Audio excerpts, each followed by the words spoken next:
For December the 5th, 2025, we talk about Total Chaos, Asbury Pines, Peak, and much more. Welcome to Level 567.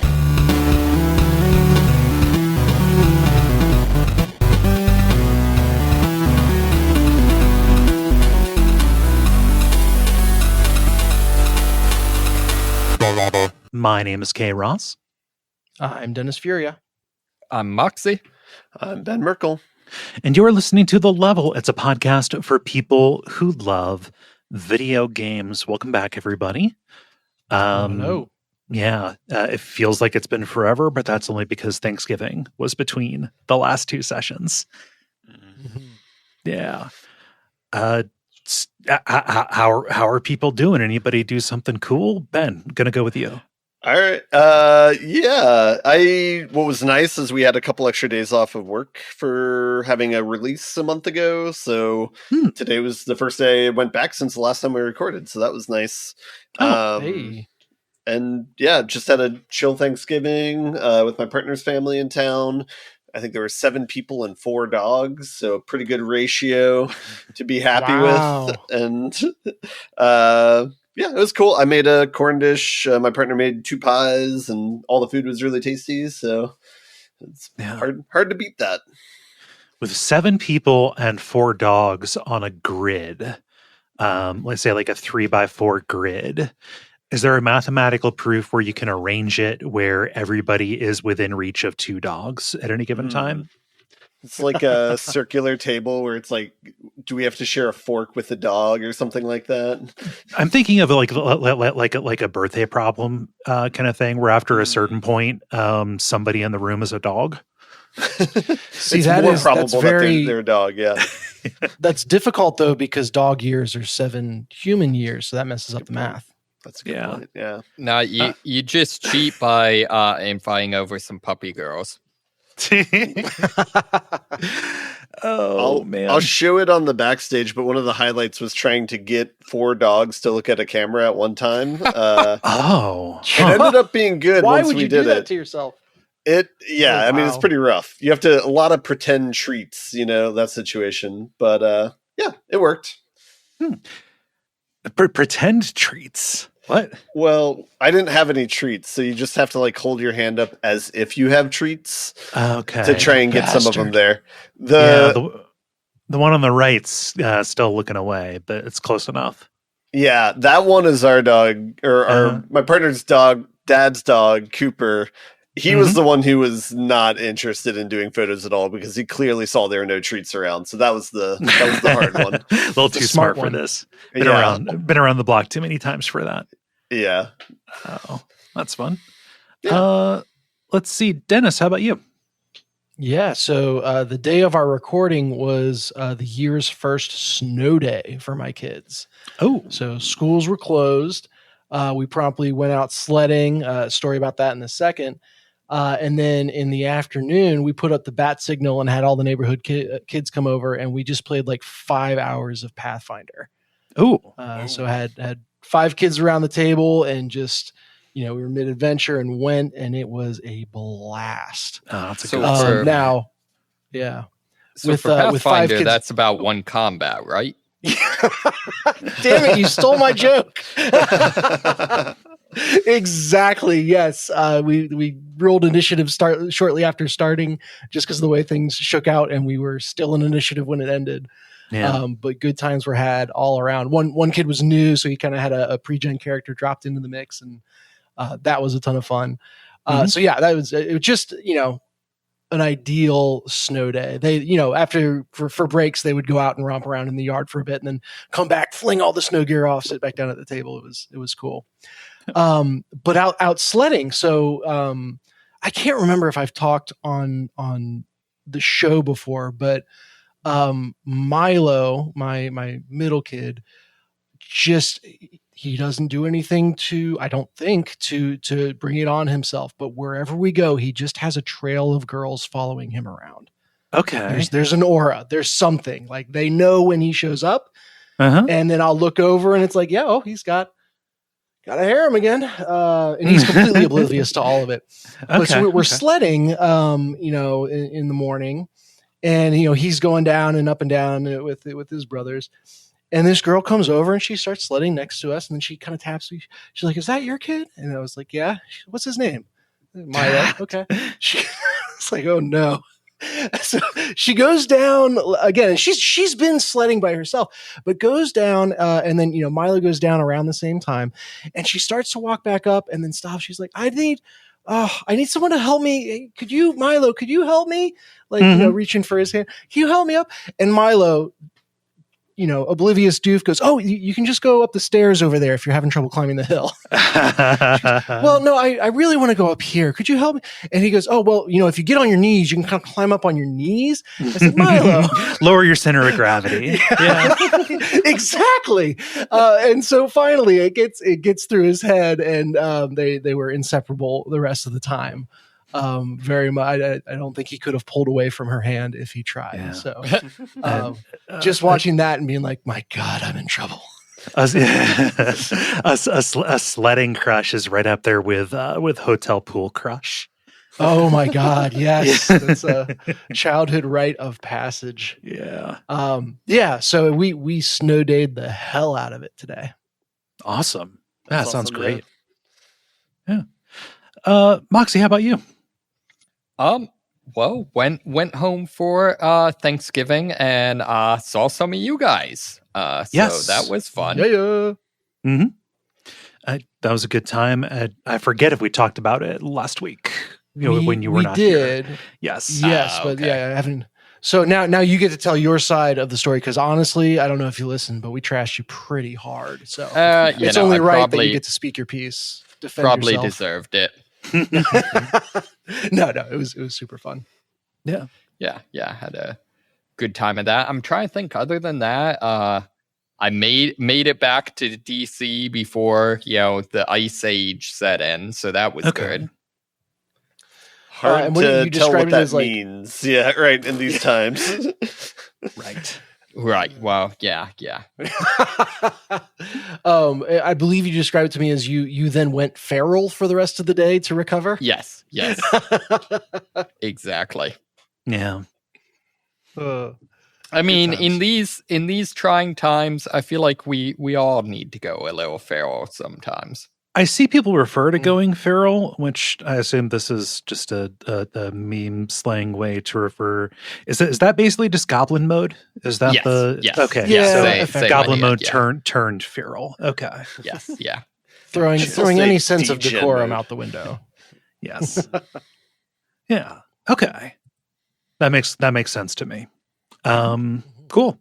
Well, I'm glad you had a good time. Yeah, my Thanksgiving was about as expected. I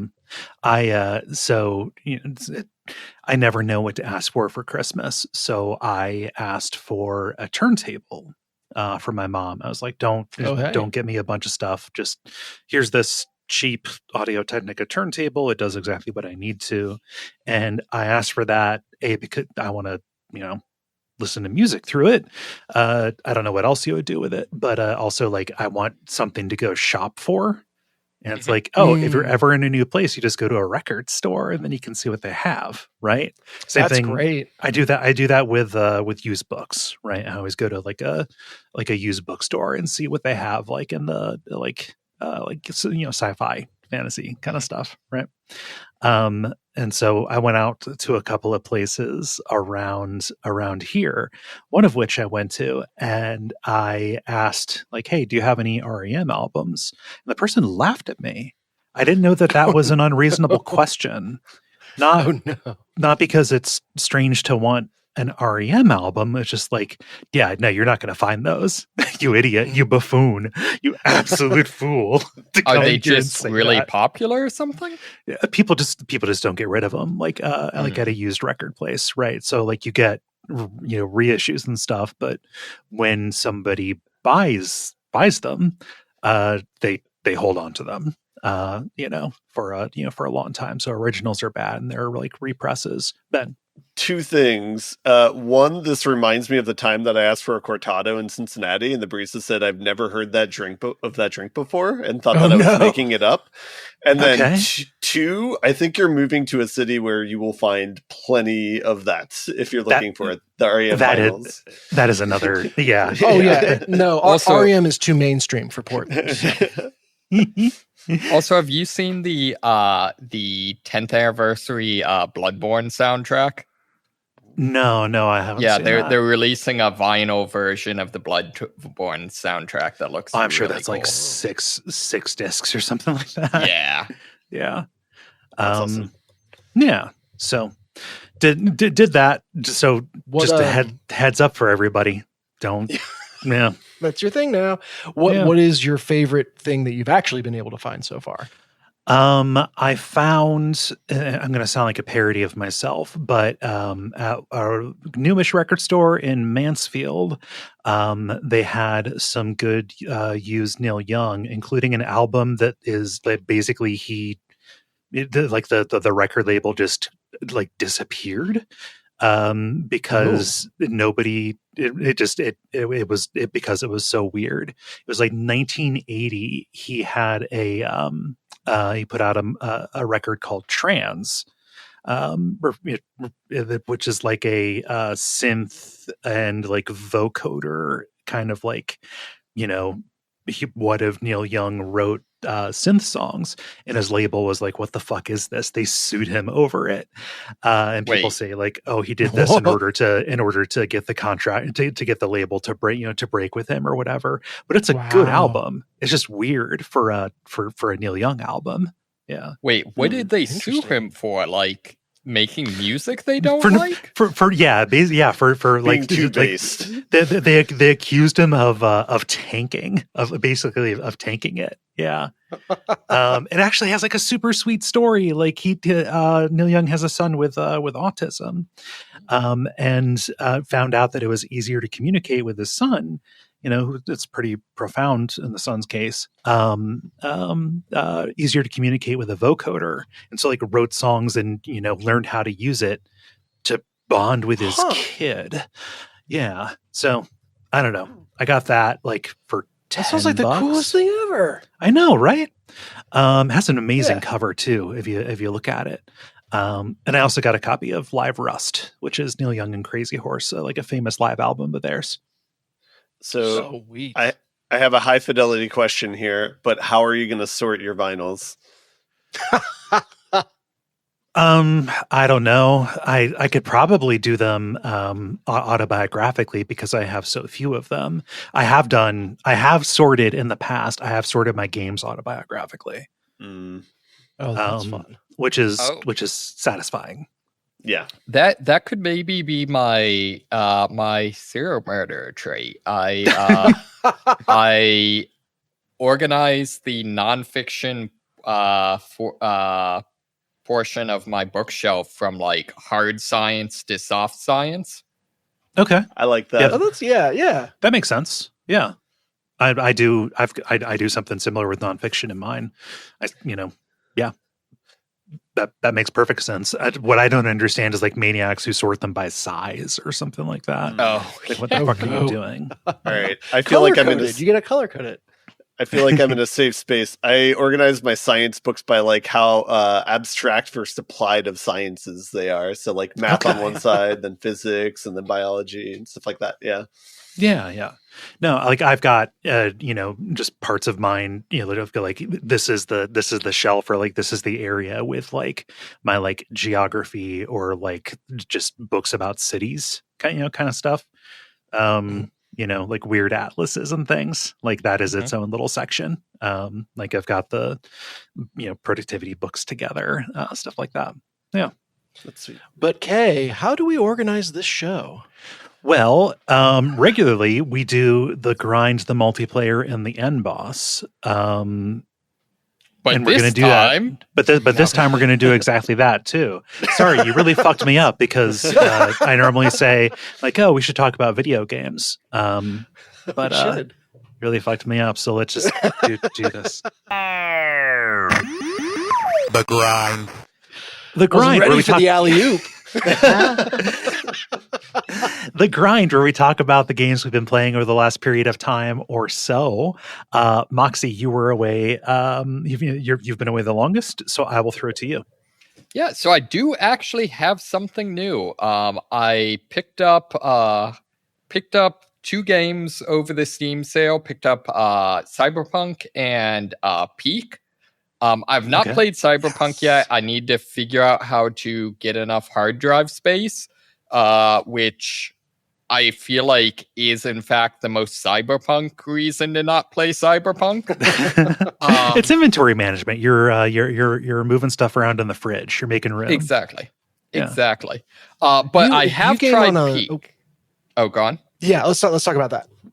Yeah, so I have tried Peak. Dennis and I did a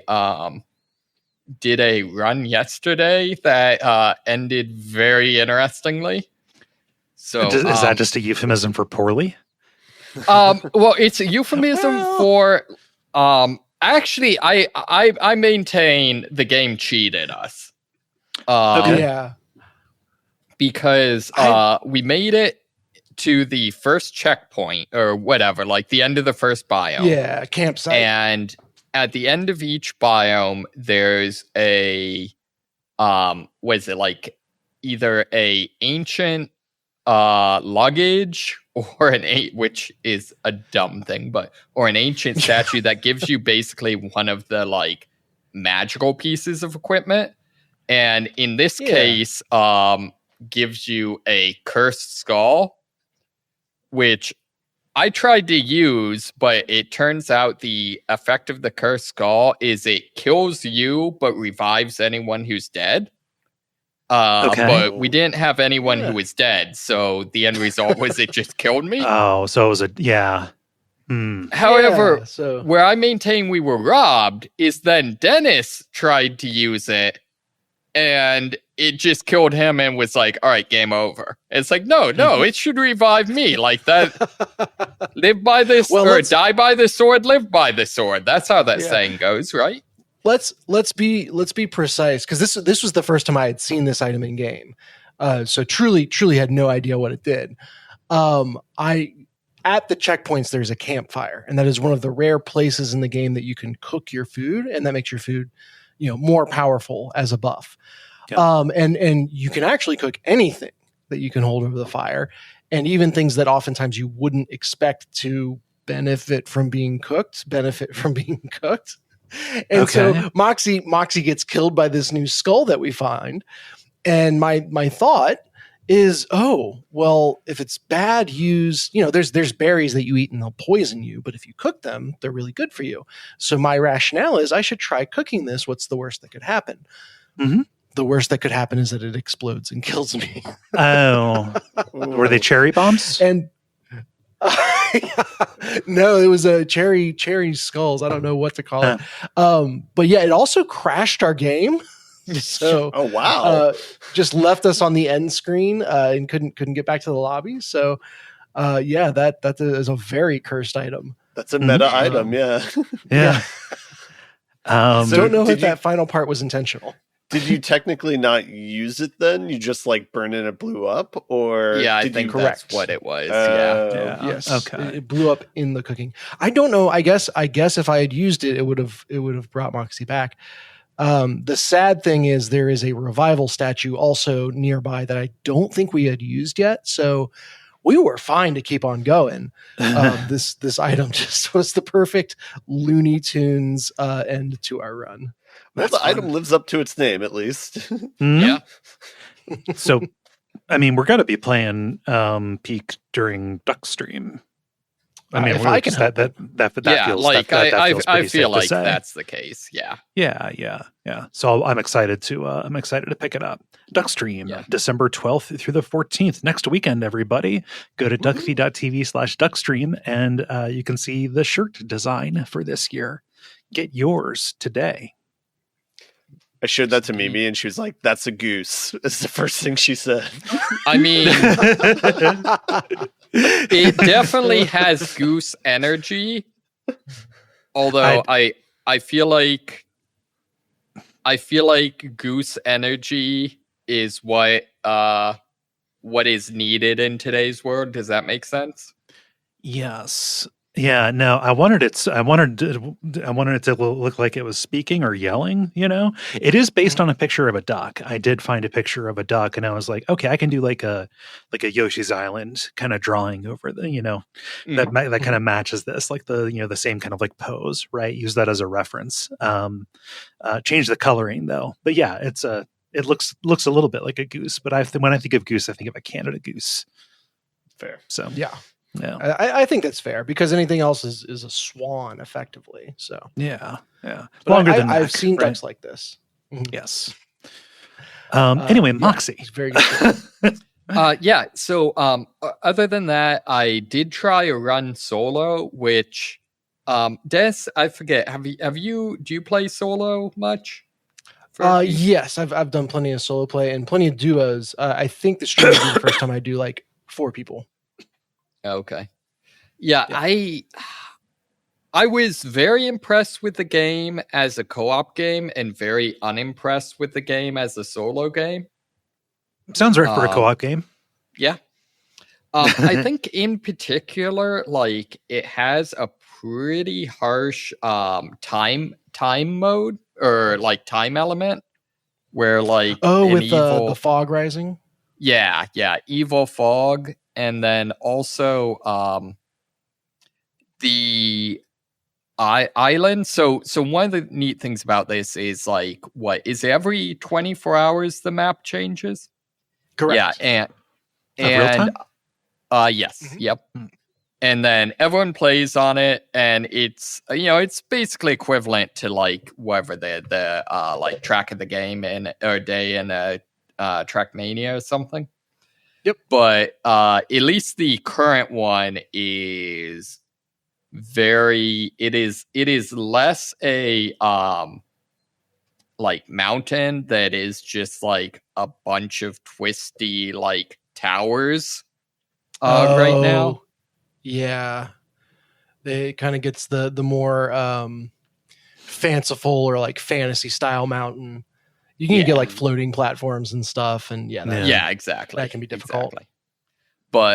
But yeah, no, it's fun. I would say so far I think the only criticism I have of the game is it feels like it's maybe a little bit too long, or more specifically, I think it would be better with like hard checkpoints. Yeah, I can agree with that because getting all the way out will probably take you an hour or so. Mm-hmm. Like it's an investment. And yeah, at least so far, even within the day that the island exists, there is not checkpointing that you can leave the game and come back, which is unfortunate. Yeah, well, that's fair. So Ben, you I do like the conceit of like the airline thing where like the lobby that you start the game in is an airport. The way you customize your character's appearance is by like using a passport. And then like apparently this is an airline where every single flight they do just crashes into a mountain. Yes, crashes into technically, I guess can an island also be a mountain? Sure, why not? I mean, aren't all islands mountains? Kind of the tops of mountains, yeah. If we want to look at it that way. I'm not high enough to have that discussion. So it is 100% failure rate down to like, the loading bar purports to be the airplane flying across the sky, and it always stops short with question marks above it, and then you wake up in the debris of the airplane. Yeah. I also gotta say I really like the kind of the Boy Scout kind of motif they have. So the way achievements work in this game is that they're merit badges, and then they're actually displayed. You have like a merit badge sash that your achievements are actually displayed on. Mm-hmm. And that I think that's pretty clever as well. Yeah. Ben, you've been trying to ask a question for like 5 minutes. I'm sorry. No. I was just curious if the maps of the day ever favor particular playing styles that either shut certain people out or make it more advantageous, or if it's something everyone can work around. Or Interesting. There's no mechanical character customization. So it's not like, oh, I'm a real speed climber and I spec that way, so I can't do an endurance climber. I don't know. That doesn't really exist in the game. They probably the biggest thing is the biomes. A couple areas you are guaranteed to hit every time, and then a couple areas it's like you'll get one of two options. And so the for example, one biome, one level, one biome is a rainforest. It has like rain that will occur pretty frequently and slick things down. And then the other biome is a like mushroom forest kind of deal where periodic winds can blow you off of ledges and stuff. And it also, I think I talked about this however many weeks ago, it also has a lot of like wildlife in it.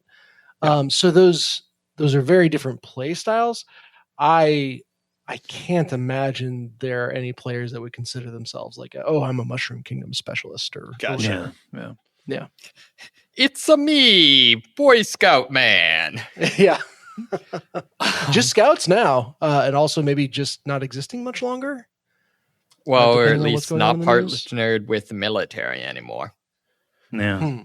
And so I guess that's what that's telling me too, is there's not like loadouts that you start with that like favor certain biomes or anything like that. No. So okay, Yeah. that is one thing that's interesting is while there's like a map of the day, that sort of thing, unlike most roguelites I've seen, the seed apparently does not extend to the equipment you find. So that is a good point. Yeah, I think the location of the equipment is the same on a given map, but basically all of the equipment, like the conceit is, you're in an airplane crash, and so all of the equipment is in like luggage that has been strewn across the island, and the luggage is always in the same location on a given map, but what's actually in the luggage changes. Yep. Cool. So, yep.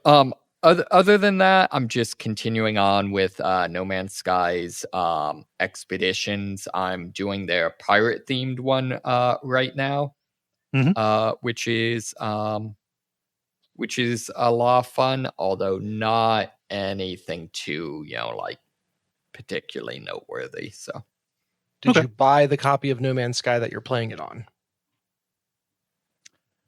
Oh. Yep, there we go. I get it. It took me a second too. Yeah. I was worried it was going to sail over everyone, but it got there. It landed. I just feel like No Man's Sky doesn't provide enough value for me to put money into it. So I've been trying to figure out like what is the economics of No Man's Sky just being like a forever game that forgot to like do battle passes. And the only thing I can figure is just like the vast majority of people, it seems like, play No Man's Sky via Game Pass. So maybe that's just a continuous revenue stream for them. They also might have found like a meteor made of gold that keeps growing. That does seem possible. Yeah. And if they don't spend it on making No Man's Sky, it will eventually engulf the world. Yeah. So, yeah, that's why Light No Fire is actually the growth of the meteor is accelerating. So they need to do this. You got to fire both barrels here because we're fucked. Eventually, all games will be made by Hello Games, and we're just furiously trying to keep this meteorite down to size. Yes. Let's see who's got something new. I can. Oh, go ahead, Ben. Ben raised his finger. Yes, I have one new thing. It was recommended by somebody at work, but it's a game called Asbury Pines. Asbury spelled Asbury.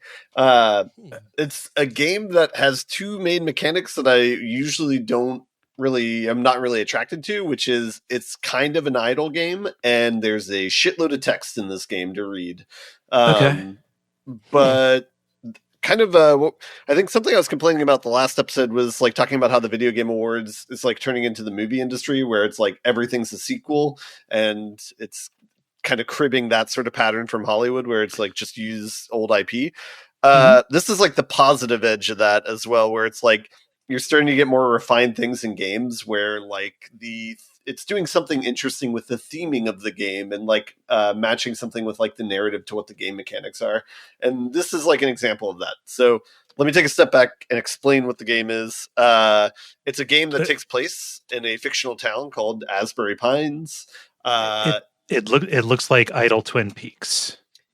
A bit. Yeah, it's a bit like that. So you have control over characters in this town. It starts off where you only have a few characters. You have like the sheriff of the town, the gas station employee, maybe a few other people.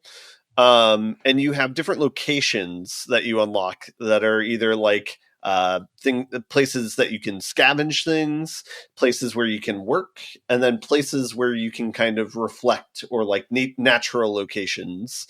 And each one of those things, if you assign a person there, will either produce a different resource, convert a different resource, or like give you experience is the type of resource that you have. And then you can spend any experience that you accrue to have a person live their life. And they can live their life until they die. And there's a part of the game that's just a timeline that shows a character in their life. And as they live their life, you'll unlock like story beats about like, so if it's like the sheriff, for example, of the town, it'll show like, a grisly murder that he witnessed and like had to try and solve, or his relationship with the mayor of the town and where they might differ in opinions. And then eventually it'll show, he died in like a gunfight or something like that. And so you're kind of judiciously spending this experience on these characters to unlock story beats. At certain points, they might be gated, where you have to like wait for other things to happen before you can see what happens next in their life. Or you just choose like, the next like milestone in their life is like way far out on this timeline. So instead I might invest in these other people to progress their storylines and unlock more people, more locations, and improve my economy.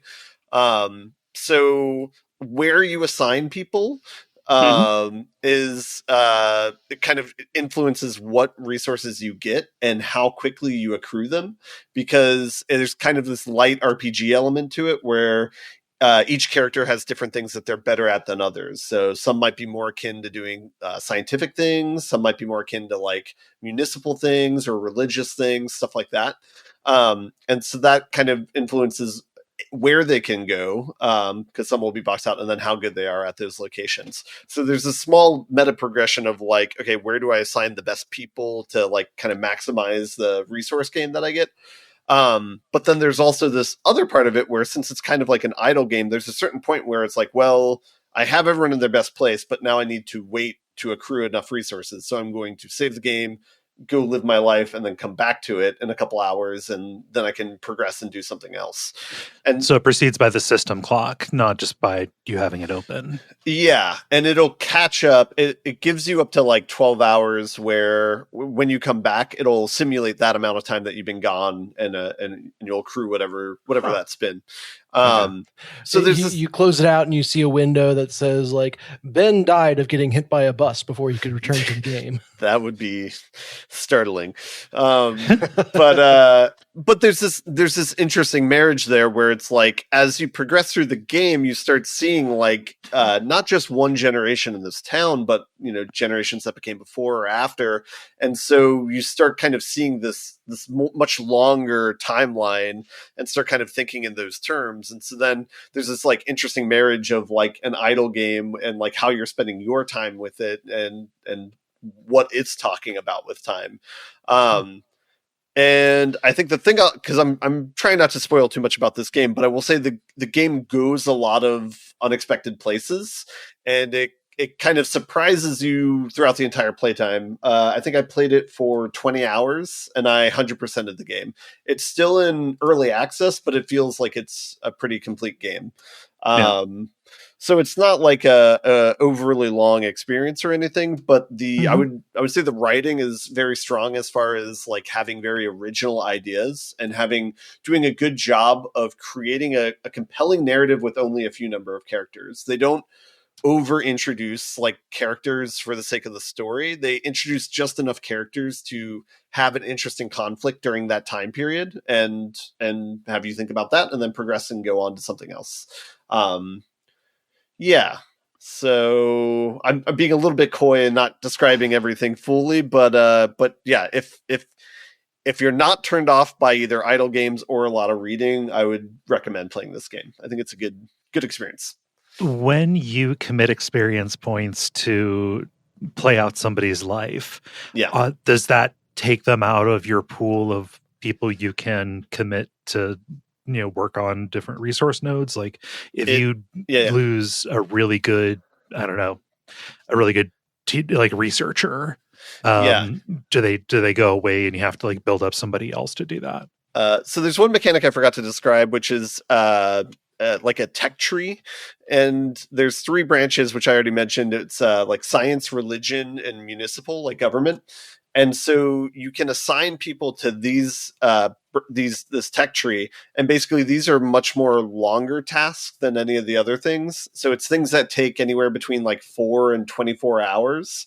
But what you get is permanent upgrades to your characters. So for example, one thing is you gain like 1 extra resource anytime you scavenge a location. And so as you progress through this tech tree, it makes everything else easier essentially with your characters. So even though characters die, basically what that does is that gives you kind of a permanent person who you no longer need to worry about like feeding experience into and seeing where their story goes. They're now just like a body that you can commit to tech tree or creating resources at the town. Which, yeah, whatever.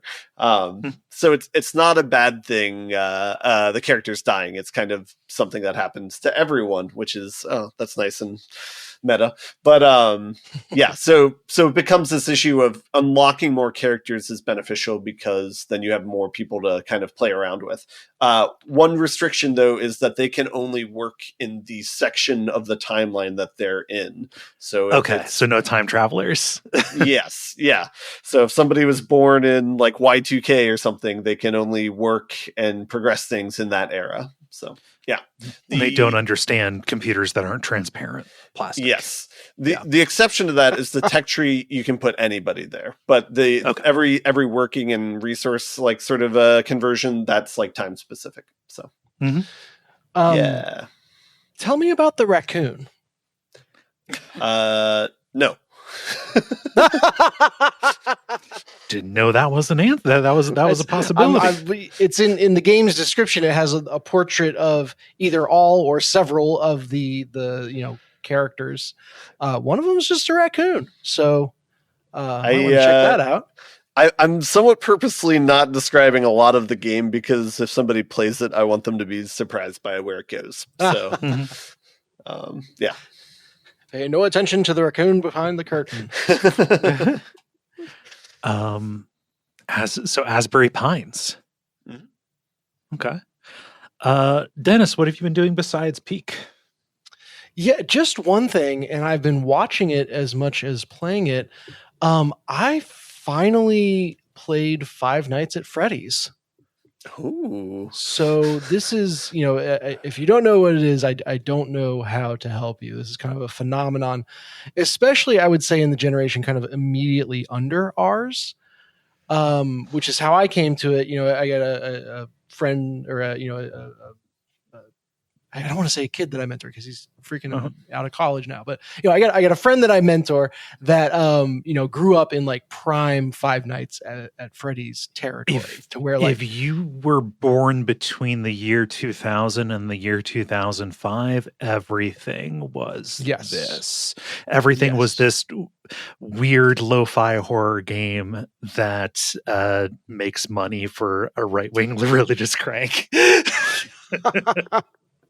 Yeah, Scott Cawthon sucks. Just want to say controversy acknowledged on him. Yeah, not a great person behind it, but this, the kind of YouTube analysis of what is going on behind the scenes and the like in-depth story or suggestion of a story that's going on in little side stuff. Oh, go ahead.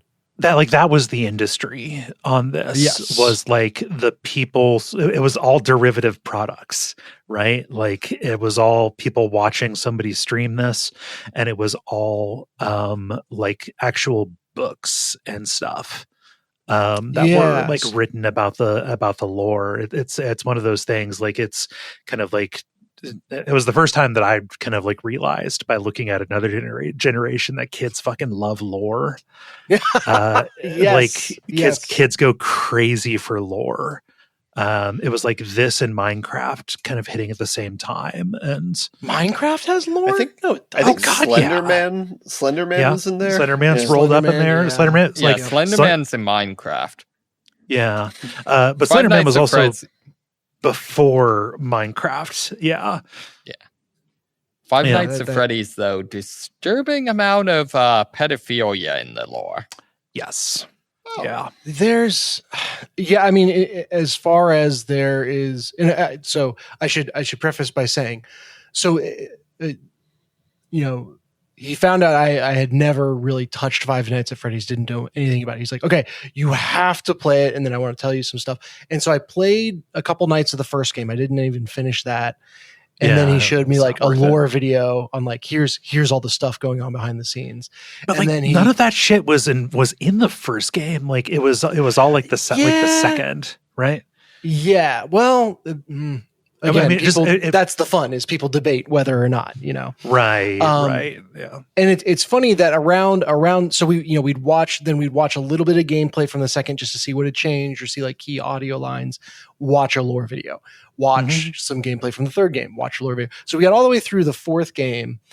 And around the third game, like the analysis people are kind of explicitly acknowledging that like this stuff doesn't actually hang together. Like there's not actually a master plot, concrete what happened that the creator is revealing, but it's really freaking fun to take these contrasting streams and debate them because there's a little bit of evidence each way and it's just vague enough that you can like almost choose your reality. It's like, well, if you want a headcanon that this is what's going on, you can pull at all these things to justify it. And if you want a headcanon that something else is going on, you can pull at all these threads to justify it.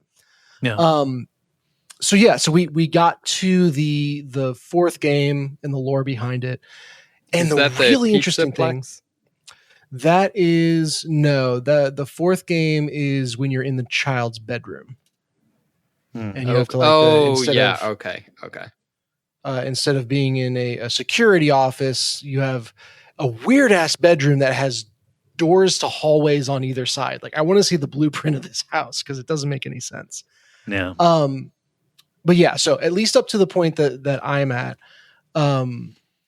it's very clear that bad things are happening to children, and I could see how people could take that to a very weird place very quickly. Yeah. And so, I haven't watched any beyond that. So if that gets more overt and more, pedophilia centric or whatever, I can't speak to that. But again, it's bad things happening to kids, so it's going to pull out the weirdos. Yeah. At least like the first and second game, that was by far the like mainstream interpretation of the lore, is that there's at least an explicit like predator preying on kids. Yeah, like in the history of the thing, and they soften that to just like child abuse, I think, in the movie or whatever. But yeah, it's because everything's going to be there. That's going to lean grimdark. Needs to feel transgressive. Yeah. Yeah, like, so be aware that is lurking in the corners if you engage with it too much. It's very funny reading about the lore like outside of the context of the game, because you start running into things that people have imbued, just words that people have imbued with a lot of meaning that have nothing, that just like stick out like a sore thumb, because like I don't Like know the what the Purple fuck this Man. is. Yeah, Yeah. yeah, that or Spring Trap. Everybody's talking about Yeah. like a It's like I don't know what the fuck you're talking about. Well, so that is the really was probably the highlight of this whole experience of going through these videos with him was just for fun. He clicked on the most recent video and it does a little preview at the start of like, here's the questions we're going to cover. Who is this? What is this? Now, why does this person hate that? And it was just like proper noun avalanche of things that I had not heard reference at all yet in the games. So it's an interesting experience, again, having successfully avoided it and knowing nothing about it going in. These videos and discussions that were playing out over months and years to the rest of the audience, that literally people are growing up alongside. I got to mainline over the course of a night, and seeing the way, like, you see patterns when you ingest it that way that you don't see when, I'm sure there's this long delay. And particularly that, like, you can very clearly tell that the community starts to realize, if this is ever figured out concretely, there's nothing left to talk about. Yeah. And it's almost like the videos are begging the creator, like, almost like without quite saying it, but like, don't actually resolve anything next game, but give us lots of interesting clues, because that's how I get paid right now. and that God, just like that basically just becomes like the Souls YouTube community, or just like Elden Ring YouTubers and stuff. It's just like, is this just silly, guys? Yeah. Yeah, so it's very, very fun to watch it unfold. Very, very interesting window into like my friend's background and all that stuff. So yeah, I do like. I think this was one you played, because I think this is the third game where you're actually like running a pizza place. And there was a free game released at some point that has you like buying equipment. Yeah, I don't know where that showed up in the sequence. My favorite part of that is if you just don't like dumpster dive, the game is just a management sim. That's pretty good. But yeah, I will say by security breach is kind of when the gameplay gets decent. Unfortunately, that's the 9th game in the series. Yeah, there's but eventually it does get actual gameplay. Yeah, I mean, I think before going into this, I would have, if someone had said, hey, can we go straight to a Five Nights at Freddy's lore video? Don't bother playing it. Let's just like look at this weird thing and see all the interesting takes on it. I would have resisted me, like, no, I need to play at least some of it. Now having actually like done that, I'm like, no, I could totally go straight to a lore video for a game or a series like this, and get what it's about, because the discussion and just the human brain as a pattern finding machine, even where there aren't patterns, is a fascinating thing to watch. And so that's part of what makes the lore videos and everything so fun. Yeah. So that's the biggest new thing that I've been doing. And like I said, I've been watching it much more than I've been playing it. Yeah. Well, everybody needs to learn about Five Nights at Freddy's sometime. Well, it honestly, that's the side of it that I didn't mention. So yeah, I was going to say it's right as my kids are getting to the age that like this is the playground discussion at their school, so I got to get primed for it. But my kiddos, like when we played it, I casted it up to the big screen TV in my basement and had like the sound for the room on. And my friend and my kids were all like down here. We were all kind of playing together. Which, it has jump scares. It is tense, but it's all jump scares. That's all it is. Yeah. That's yeah. And there's jump scares and waiting between the jump scares. But it's not so intense that like my kids couldn't be in the room watching it and also kind of laughing along. And the one of my kids that was the most into it was my 4-year-old. to the point that we went upstairs after playing a night or two, and we're eating dinner and talking, and Barrett is just yanking on my shoulder, like, "Dad, let's go play more Five Nights at Freddy's." He's not at all phased, and totally amused by it. Milo, middle one, does not want to watch me play it, but then we go upstairs, and he has nothing but questions. It's like, we need to get this kid watching the lore videos, because that's all he wants to know about. He doesn't want to watch it played because it's too scary for him, but he's very curious. Kids hunger for lore. In the middle. Yes, they do. The kids hunger for lore. Yeah, so it's again, with the one Five Nights at Freddy's original game that I played, I got to see my kids' reactions to it as well. Mm-hmm. Good. Testing the water is starting to get to a point where I can do more scary movies and interesting stuff with them. So we'll see how that goes. That's fun. Mm-hmm. Yeah, I can appreciate like the lore angle of the game, because I feel like my favorite movies is there's stuff like that where it's like do a video essay of like what the interpretation is, but I'm still trying to understand the secret sauce of this game, where it's like, is it vague enough that it's like you can just attach any theory onto it, and that's what people have done and built up? Because if they've done this many iterations, what I'm guessing is that there's not like an intent, like this is supposed to mean that, and this is, like that sort of thing. But it's something that I've had to get accustomed to, like seeing past and just letting go, which is everything is somebody's first exposure to something, to something trope. And this was a piece of media shot so low, not intentionally, I'm convinced, shot so low in the age bracket that it was a lot of kids like first exposure to just like fucking gutter horror tropes, like yeah. So kids are getting the same thing that I got from like, being at a sleepover with a friend and having him describe like the meta plot to the Friday the 13th movies, right?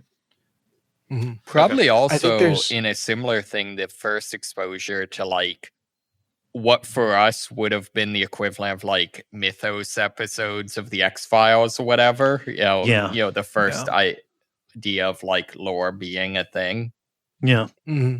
So it's like I think I play it and I don't see I don't see the appeal, and it's just like, well, no, you've got the antibodies. That's the thing I've been saying for more than a decade now. Like, you've got the antibodies. Yeah. Yes, indeed.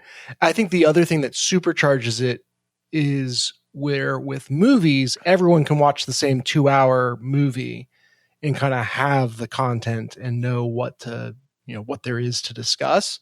With the games, a lot of it is like finding the hidden secrets, and you can clip through the wall here, but it's actually meant to clip through, and now you're into a different area that gives. And so when a new game comes out, there is this rush to like explore every corner of the game to find those things and then turn that into theories that I don't it's like it's like mixing meth into your crack or whatever. I don't just right urban legends, but playground rumor kind of stuff. For us it was rumors about how to revive Eris, right? Yeah. I thought you were going to say rumors that Marilyn Manson had a rib removed so he could suck his own dick, but 6 of 1. Yeah. I haven't seen the thing that about this series that I'm very curious about is actually the movies of like, I don't know how you could, in the game Five Nights at Freddy's, it has the advantage of kind of being fairly low poly, or not low poly, but I know, like it's easy to just like the jump scare happens and then the game goes to black. How do you do the movie without it just being like a splatter fest? Well, it has to be pitched to kids. So I've seen it. We did we did an adaptation of Kaye on it a couple years ago. And the way that they do it is there's not really a bunch of jump scares. There's very little gore. Like, weirdly, they turned it into a family drama where about like the middle third-ish is like the kids playing with Freddy because he's actually possessed by by one of the friendly dead kids, and they're trying to like relate to him or whatever. Oh yeah, that happens at various points in some of the lore theories. Yeah. Okay. It's weird the way that it becomes this family drama that has almost nothing to do with the location of Freddy's pizzeria. So what the fuck is a Fazbear? Sorry. As a side note, and this is, again, just going off wherever, but that reminds me. Have any of you played Security Breach or know at all? No. That's like the 3D one. Like, yeah. Just riffing off of that, I love, like, one of the plot elements is, like, Freddy is a robot, or more explicitly, like, a robot as opposed to, like, an automaton in that. But is very much like, Freddy is your friend and, helping you and stuff like that. But it's like, but it's very important that you remember never to let my battery go low, because if you do, I will fucking kill you. Okay. Oh, man. Yeah. Cool. So Five Nights at Freddy's, sharing it with your kids. Sharing it with my kids. Well, getting immersed in it myself for the first time. And, yes. Intriguing to say the least. Have there been any other games that have kind of fulfilled a similar role? I mean, we said it, Dark Souls. Okay, I guess I was more meaning like, kind of kids, like for viral horror. Oh, yeah. No, yeah, like Poppy Playtime. Like there are all kinds of like like fast follow on kind of ones like that. Well, and I think there's also a category of like baby's first FPS and stuff like Splatoon probably falls in that category. Not for lore. You could almost not for lore, but just a version of a genre that mixes it down to something that is accessible to kids. Mm-hmm. Yeah. I mean, there is all this Splatoon lore with like how did humanity go extinct, but yeah. I have two things. Go for it.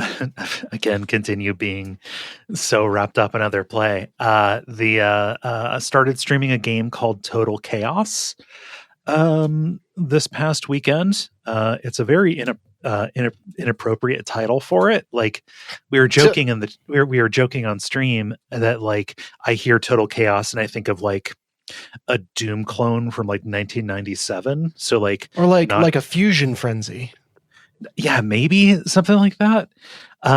This is a first-person horror game that feels like a throwback.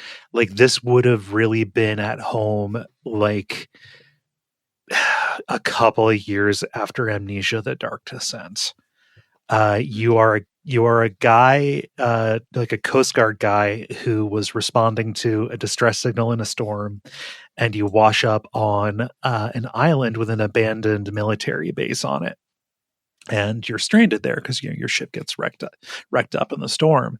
And there's a voice on the radio telling you like, oh, you've got to cross the island. And it's pretty clear that the voice is you, some other you possibly. And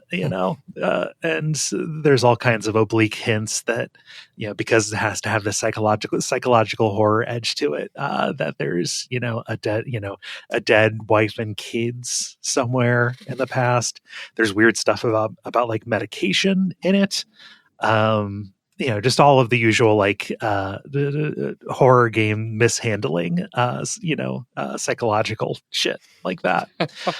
But it's an island that is full of mutant monster kind of guys, and though you do find guns, the ammo is very limited. Mostly you're doing first person melee stuff with items that are craftable and have durability on them, and trying to babysit your various meters, where you got to restore your health, but your health items raise your hunger, and then restoring your hunger, it's just doing a balancing act kind of deal with it.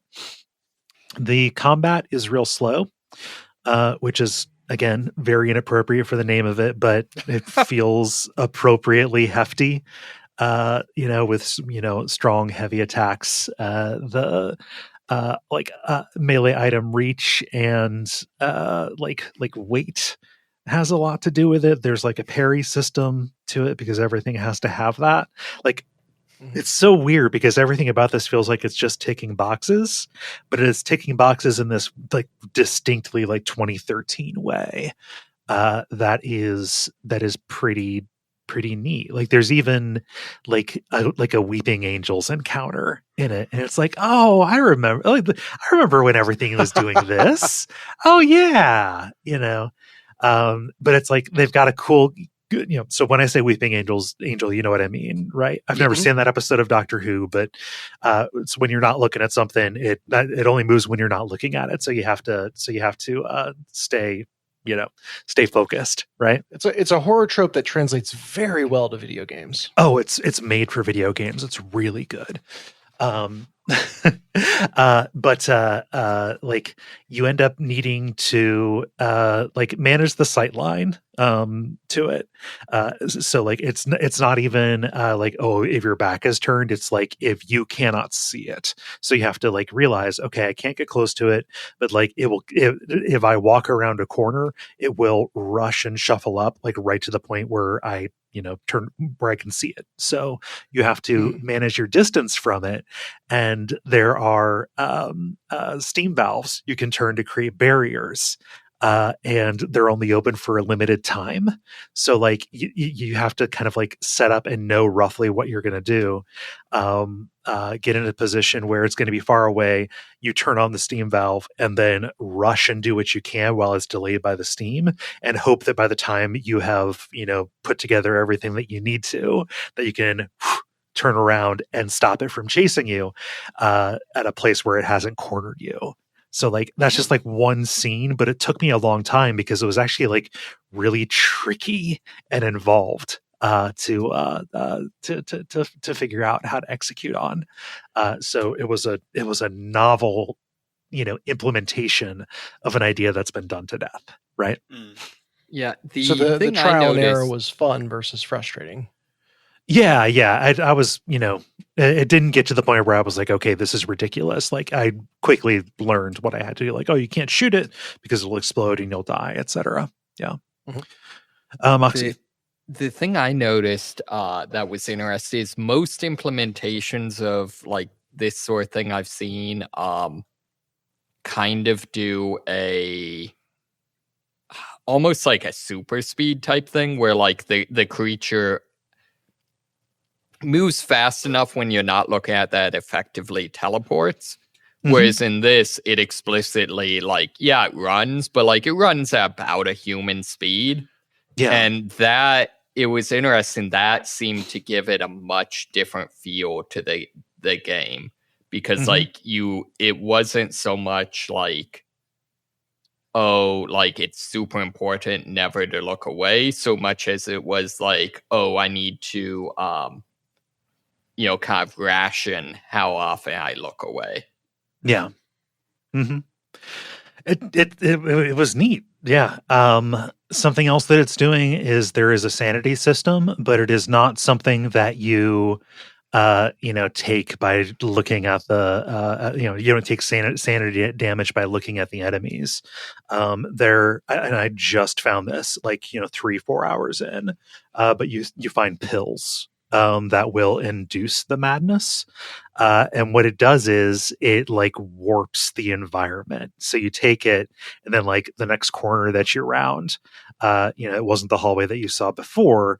Now it's all meaty, you're, walking through a throat. Right. And, it's gnarly or whatever. And so you have to intentionally go into these states and manage your pill supply to use that specifically to get around obstacles. Blocks, certain, things that are blocked. Yeah. Certain paths are unlocked in the crazy world versus sane world. Yeah. Dope. Yeah. I'm curious just how that's going to be. Yep. There's a lot of doors open and close and windows. Yeah.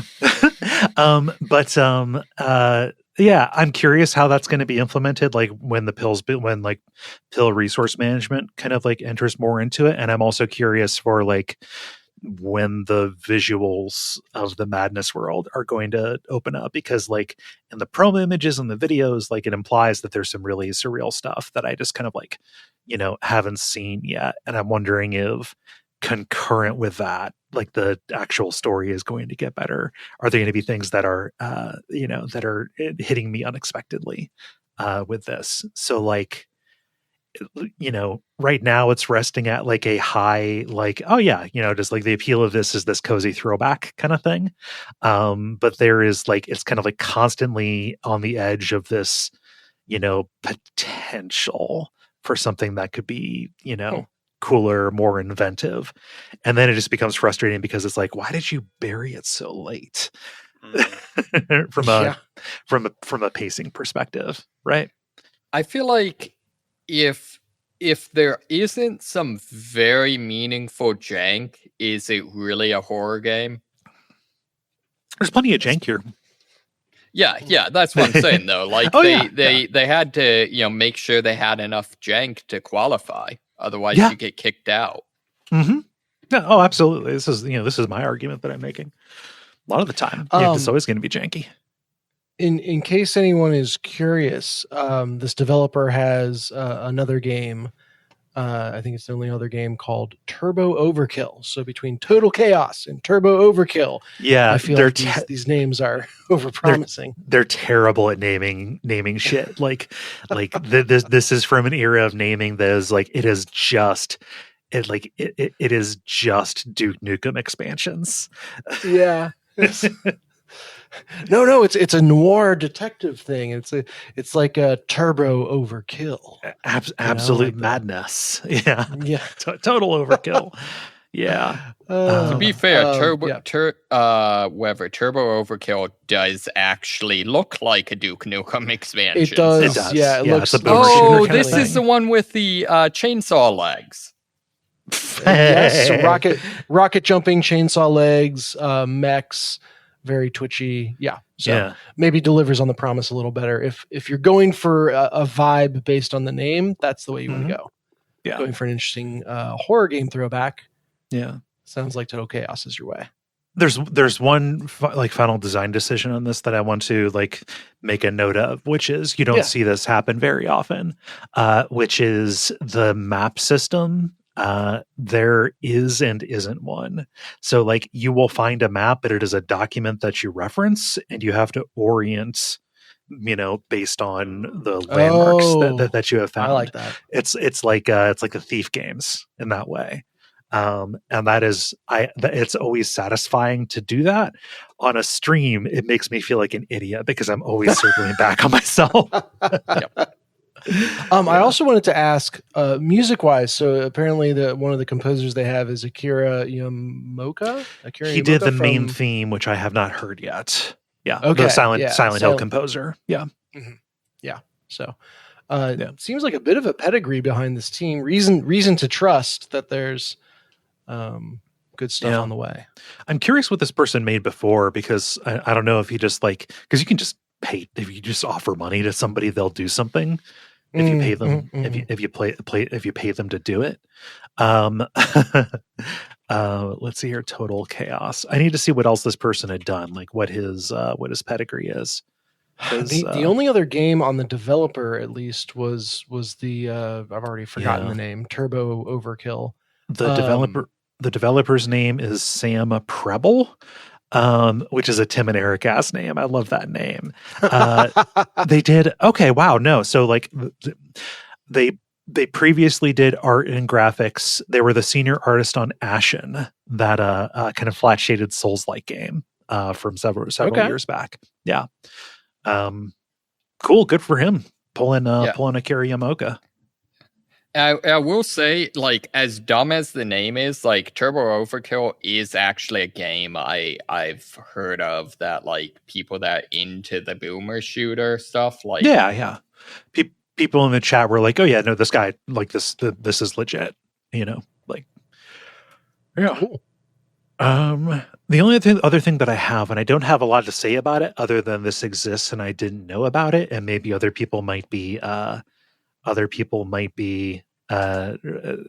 to see this. Are any of you aware of like a website or service called Puzzmo? No. Nope. Okay. Puzzmo is a game is like a like an alternative to like New York Times games or whatever. That is founded by somebody I don't know named Orda. So I'm unaware of what else they have developed. But the name that I know of theirs is Zach Gage, mobile game developer from way back. Did got really big for Spell Tower, the kind of like word find combo building game. Also did really bad chess, which is like chess puzzles with like loadouts and like starting positions that are impossible within the game. Like how do you win this? How do you win this chess puzzle with like 4 knights? Something like that. So what this is like, they just like put together all of their old like iOS games and decided we can just make this into like a subscription service for like $40 a year. I found out about it because somebody I follow on Blue Sky posted about a sale. So I just got a year membership of this for $20. And like every day it is a new one of these puzzle games. Like I'm here because they have a really good implementation of a word search. Not a word search, crossword puzzle. But there's like a super novel, like Sudoku, like it's combination Sudoku and memory kind of deal. And like it's just every day there is a new one of each of these puzzles. There's a new type shift. There's a new like spatial puzzle called flip art. And so like I got this today, and just while I was waiting for some stuff to process, I was just like poking at it, and I was like, oh, I could see this being a really nice little ritual. No single one of these games is enough to like base a grind segment on, because what is there to say about a crossword puzzle? But a very good and nearly limitless and growing library of well-designed crossword puzzles. Cool. I'm in. I'm down. Yeah. Also, you don't have to give any money to the New York Times. Yes, I do not have to fund my own eradication or a genocide machine. Yeah. That is good. So I just wanted to this is bring really a heads cool. up. Like I just, I like Zach Gage's games in the past, and to find out like, oh, this is what he's doing. And it is just a whole bunch of the stuff that he was doing, but now in an ongoing way. It's like, yeah, I dig it. I'll throw money at this. I mean, for every person that was like, yeah, I just get the New York Times for the crossword. This is your site. This is where you land. You have no excuse anymore. I don't think there's a Wordle.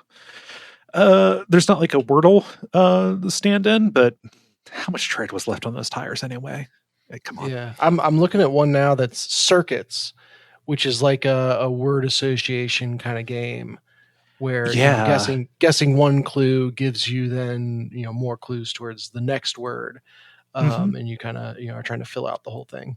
Yeah, it's like a chart of compound words. So like there are 2 boxes that point to a blank box, and like one of the boxes says mic check 1, and then the other one says a thing or, and it's like, okay, 2. Okay, a thing or 2. Can just finish the phrase, finish the compound thing, and then like 2, and then Greenwich Mean. What is the thing that would bridge those? Oh, time. Okay, 2 time Greenwich Mean Time, right? On and on, filling out this grid in a logical way. Really satisfying. I dig it. Yes, Puzzmo. Oh, good find. Good name too. I didn't find it. It was Stella on Blue Sky. So nice. Yeah. Puzz feels like it's derogatory though on its own. Can't shorten it further. You getting into that Puzz? Yeah, no, I'm not. I've always thought this. Like this was an old like those damn Ross Kids bit where we're just talking about like just it was Puzz 3D. Just like it sounds so unsavory. Like you like Puzz is like something you say that something is dripping with it. Oh, it's dripping with Puzz. And I was like, Yeah. I don't care. That's unsavory. There's no other vowel you can put in that combination of letters that does not result in something bad. So yeah. But Puzzmo is a very cute name. I like it. Puzzmo. That's all I got. Multiplayer. Now it's time for the multiplayer where we ask you a question and you answer it. Dennis, what is the question that you ask the nice people? Yeah, I wanted to know about the exceptions that prove the rule. So there's all these things that are kind of generally just bad choices for video games. But then there's that one game where it kind of works and is good. So what are those games that have managed to make a mechanic or idea work in a way that it just hasn't in other games? Yeah. I'll get started here with Case, who gives us kind of a longer answer in our Slack, saying, I'm generally not a fan of limited time FOMO stuff in live service games. Part of the reason I've played Honkai Star Rail more than Genshin Impact, for example, is that Honkai Star Rail's special events kind of stick around. For example, officially, the Fate/Unlimited Blade Works collab is over, but I can still pull for characters and still do the quest line. My exception for this is Hitman Elusive Targets. Fuck. All right. Back to the drawing board. Now, I do have the caveat that I don't play the current Hitman actively, but I do watch people play it online. And I've noticed from these streams that they leave the content up for a while. And if they do cycle it out, they'll generally also cycle it back in later. In the spirit of that, I'm shocked they don't have a Gavle Goat elusive target. What is Gavle Goat? The Gavle Goat. I have no idea. It's a Swedish. It's a Christmas display of like a big like wicker goat thing. Oh man, Agent 47 Hitman. It's not. They were very shocked that there is not a target. Like, oh god, like what if? Okay, you roll up to Summer to Summer Isle. I'm like, all right, what are we gonna do? Hitman, who's the target? It's this fucking nerd cop. It's this stupid nerd version. we need to kill him by any means necessary. In 47, just being in disguise all over the island, trying to conspire to get the cop into the Wicker Man. You could have a bear costume. Wrong movie. Oh. You did the one thing that would piss me off, Ben.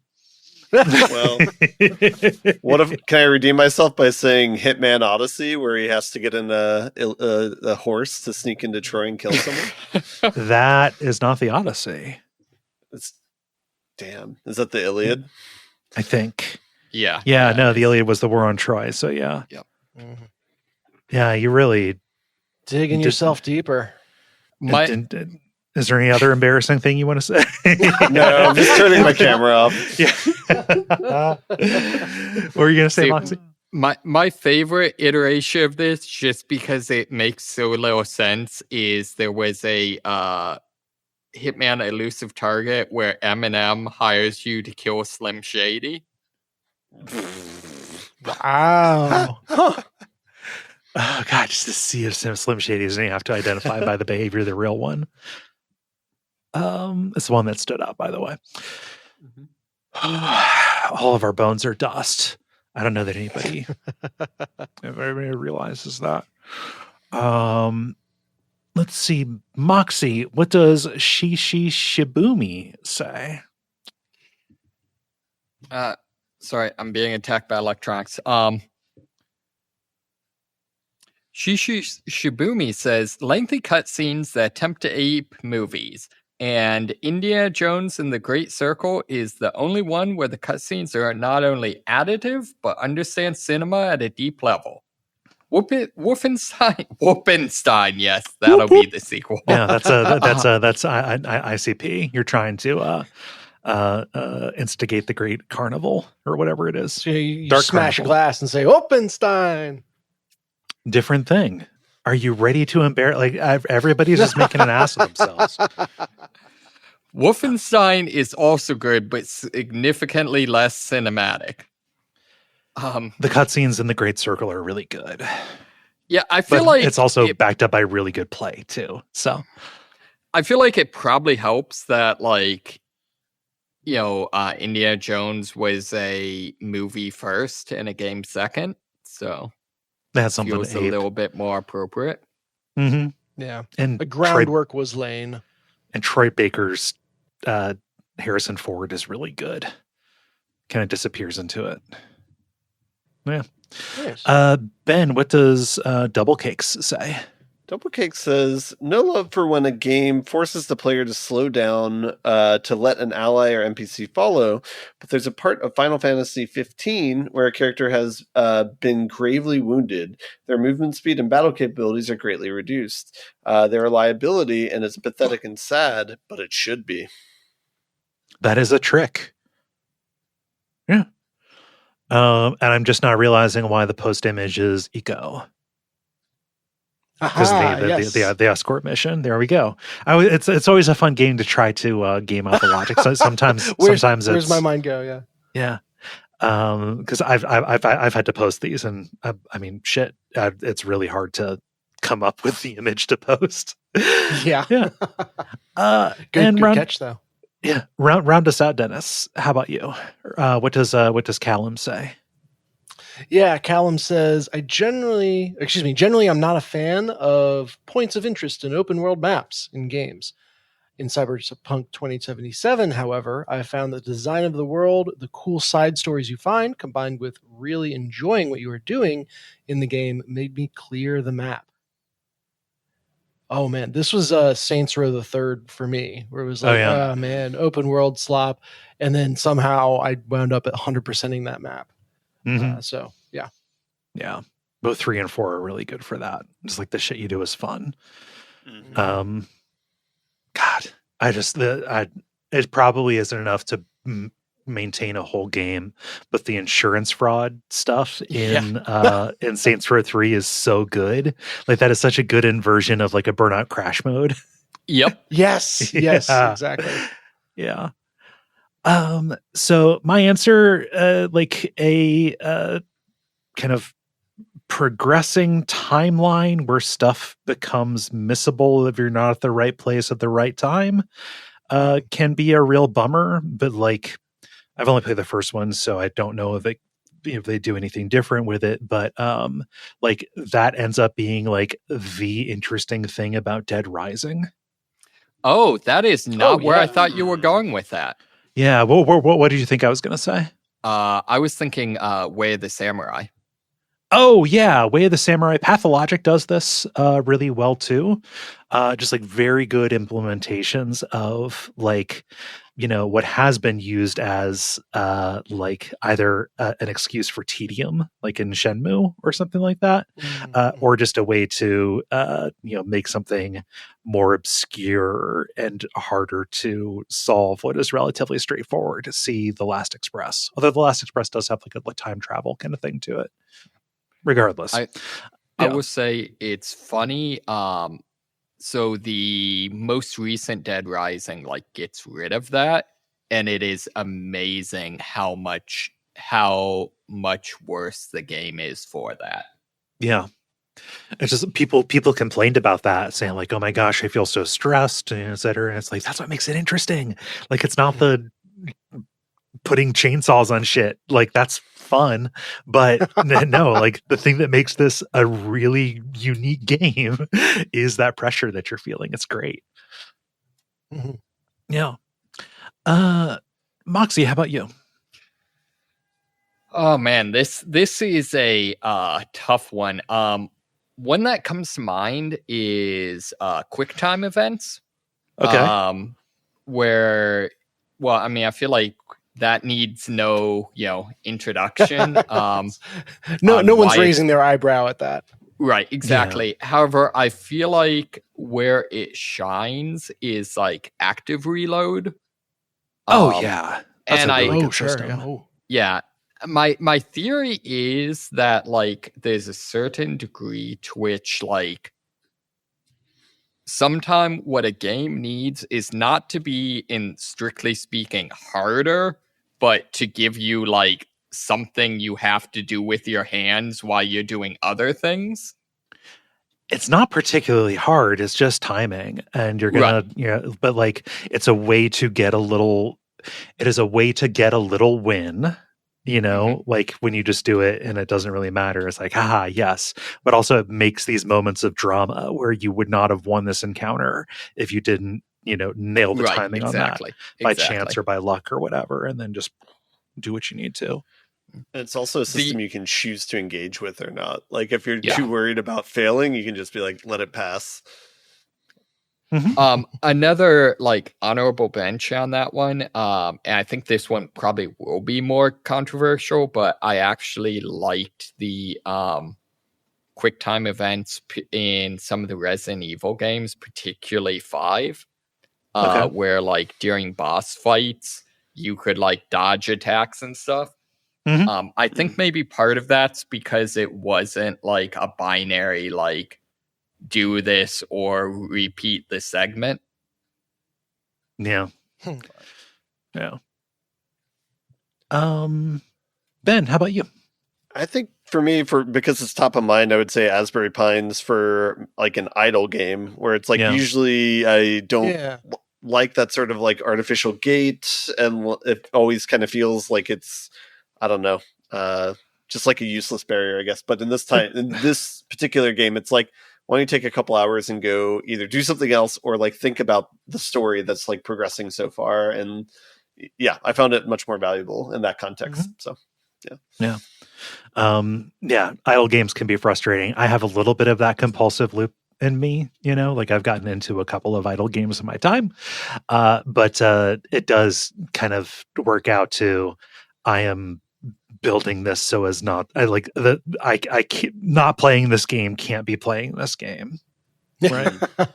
The Forgotten Realms one, highly recommend. Yeah. Yep. I think I tried that when you were talking about it a lot way back when, and it just didn't stick with me for some reason. Maybe I'll try it again. And Dennis, is your example just eco? Did I ruin it? Did I ruin it by solving your puzzle? No. I mean that is a very good example. But I feel like Escort Quests got covered. So, I'm trying to figure out a way to say this to precisely represent what I mean. But it's like games where they're trying to like parody or do commentary on the like, okay, colonialist troops are bad. And they do that by being like, yeah, we're super fucking awesome. Let's kill everyone. Wah! Through the entire thing. It's like that form of satire just does not land well for me. Like that's just looking at something and going at it doesn't have enough just being loud substance. Yeah, it doesn't have enough substance to be like, well, okay, well, still my main verb in this game is killing indigenous people or whatever. Picking a random example. See Resident Evil 5. Right. Although it like weirdly that is not oorah about it. Yeah, but all these games that are oorah, even though it's a sarcastic look at how bad it is to be oorah thing, it's like still ultimately what you're doing is the oorah, whatever. So that doesn't land for me, except the one game that's ever pulled it off for me is Broforce. And I think it has that Tropic Thunder element where they just went so incredibly over the top that it worked, but no one will ever be able to replicate it or like go that hard again. It's like the sheer audacity of how ridiculous they went with it got them a pass for something that I generally kind of have a bit of distaste for. Mm-hmm. Yeah. Also, Eco is a great escort game. Play that. Which one is a great escort game? Eco. I said Eco. Eco, yeah. It's classic. Like Broforce is also helped by everything in it being a very thinly veiled movie parody, right? The 80s action movie thing. Yeah. But again, I don't see a world where you could replicate what they did simply because Broforce already exists, if that makes sense. Right. Yeah. It'd have to be in a different form or a little ways down the line. Yeah. There will never be a Tropic Thunder 2. God, I hope not. But Tropic Thunder was kind of nailed what it was going for. I would call out Helldivers 2 does a pretty good job of that. Yeah. A little, yeah. I was thinking about that because it is the whole for democracy, for managed democracy, and all that stuff. It still comes off as a little too earnest. Like I can't play that in the current climate and not. I don't know. Just like, oh man, it's the Starship Troopers thing of no parody can be so over the top that some people don't understand that it's parody. Yeah. However, I feel like Including the Broforce people is the one making it. game that makes it. Yeah. Sometimes. Yeah. So yeah. Good stuff. So can I give one more answer to this question? Yes. Loading screens, not good. However, the door opening animation in the early Resident Evils, one just really does it for me aesthetically, and it's kind of the gives you just enough time to be like, wait, did I leave a zombie behind that door? just a fun little dread builder. It's just a wonderful decision. One of the best decisions ever made in games was to not hide loading screens that way, but represent them that way. And I mean, they paid it off pretty quick, but turning that into a jump scare of its own in Resident Evil 2 specifically, when you open the door out behind the in the cabin, the little hut outside the station, and then this is not a loading screen. It is showing the zombies breaking through into your face as you open the door for them. Yeah, wonderful, just so good. Good question, Dennis. Thank you for posting it, and thank you so much everybody who responded. If you would like to participate in multiplayers, you can go and follow us on Blue Sky, the levelpodcast.bsky.social, and watch for the prompts to go up on Monday afternoons. We'll say this here and then also in the admin. By right now, the title of the year poll should be up. You have until let's say the end of the day on Sunday, the Sunday, December the 14th. So the end of Duckstream. You have until the end of Duckstream to vote. Oh, that's good. Yeah. Yeah. That gives you a day, Dennis, to tabulate and what have you. Right. I appreciate that. Yeah. I'm excited. This is always a fun cap to the year. Yeah. Fun little self-indulgent thing. Just so watch for that little poll to go up. We'll post about it on Patreon and such. I think that's what we got. That's the end of the segment. The end, boss. Now it is time for the end, boss, where we talk about the things that are happening in the world of video games and how we feel about them. I'm going to sandwich the two AI stories that we have between stuff that is not that, so we can end on something that is not us just pissing and moaning about something that people know we don't approve of. So people can probably guess how we feel about Roblox. The game that kids play. I saw Roblox for the first time Thanksgiving. Two of my younger family members had their iPads, the ridiculously foam armored little tablets that they were playing some kind of Roblox game on. I asked, what is that? It says Roblox. And okay, yeah, that looks god awful. You faded away into dust immediately. Yeah, no, I'm fine with that. Do your kids play Roblox? Do you?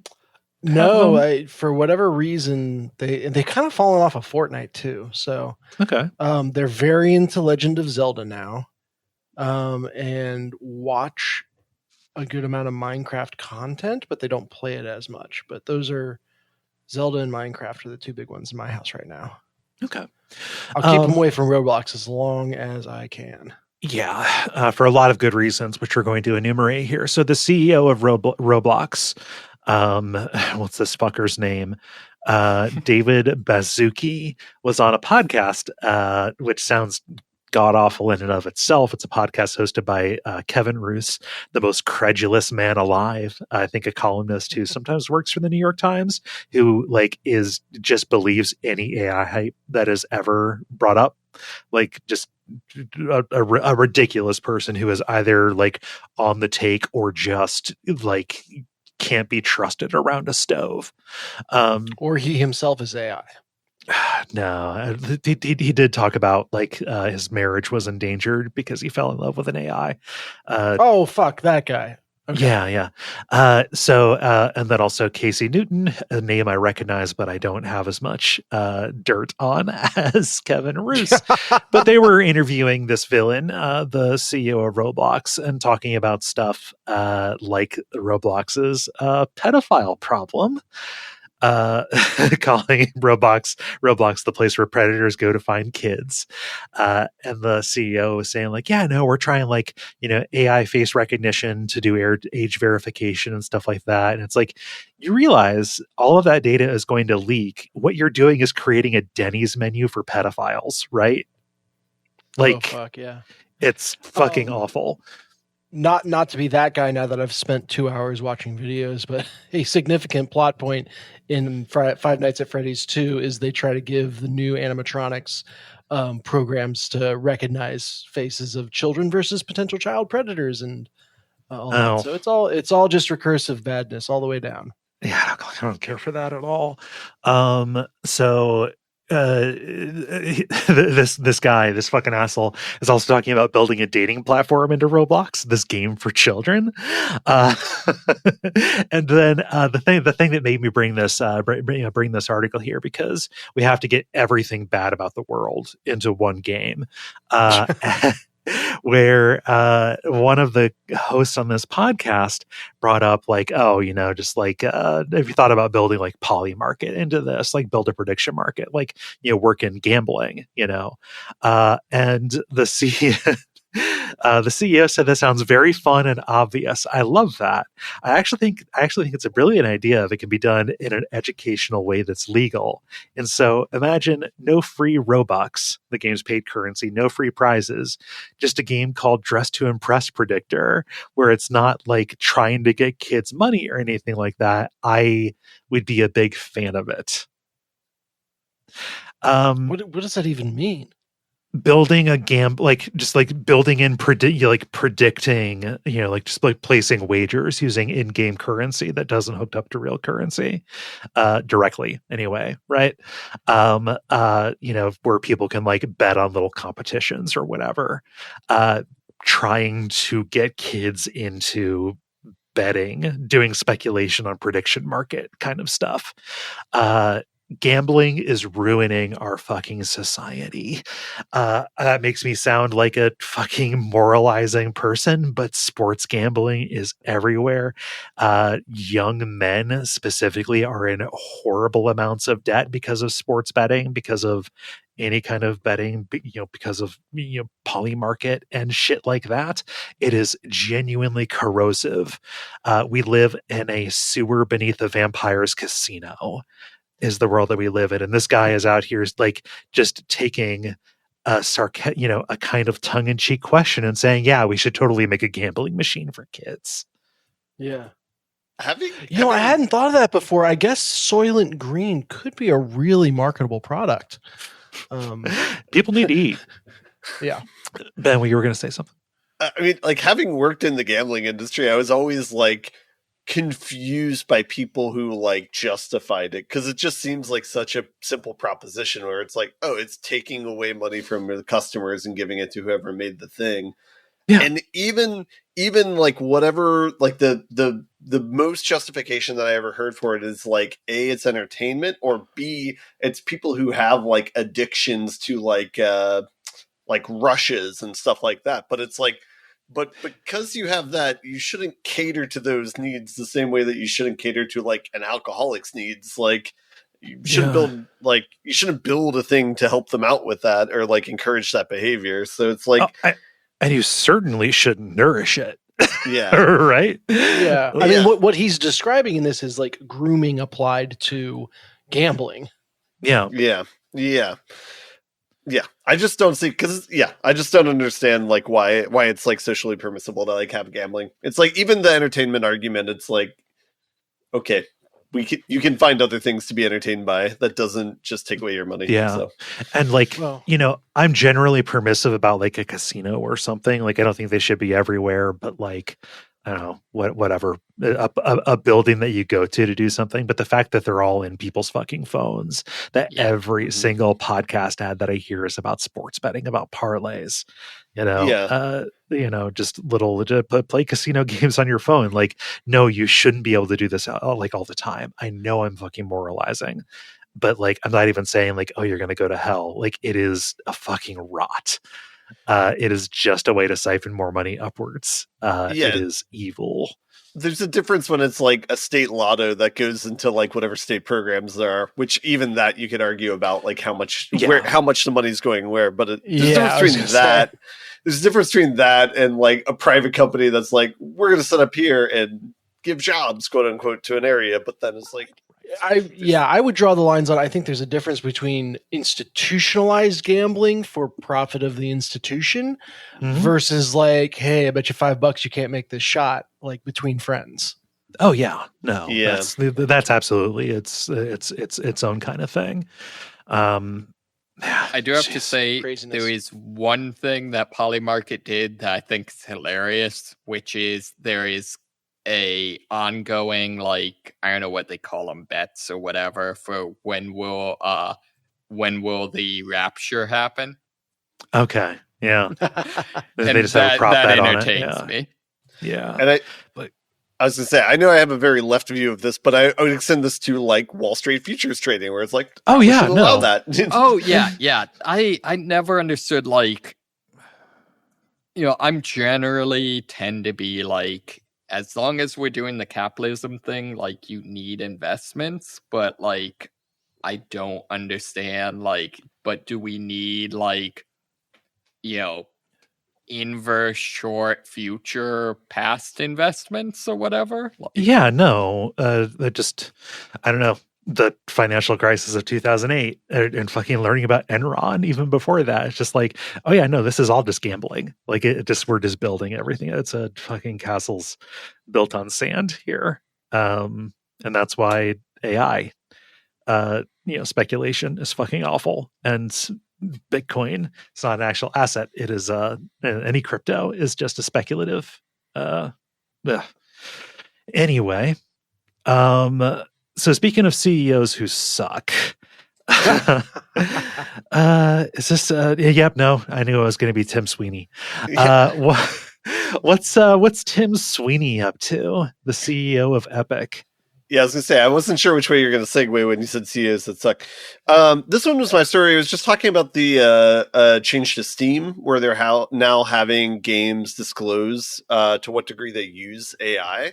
And so you can see on the page of a game, I think it's like right above the system requirement, like it'll have a note from the developer where they have to say like to what degree they used AI in their games.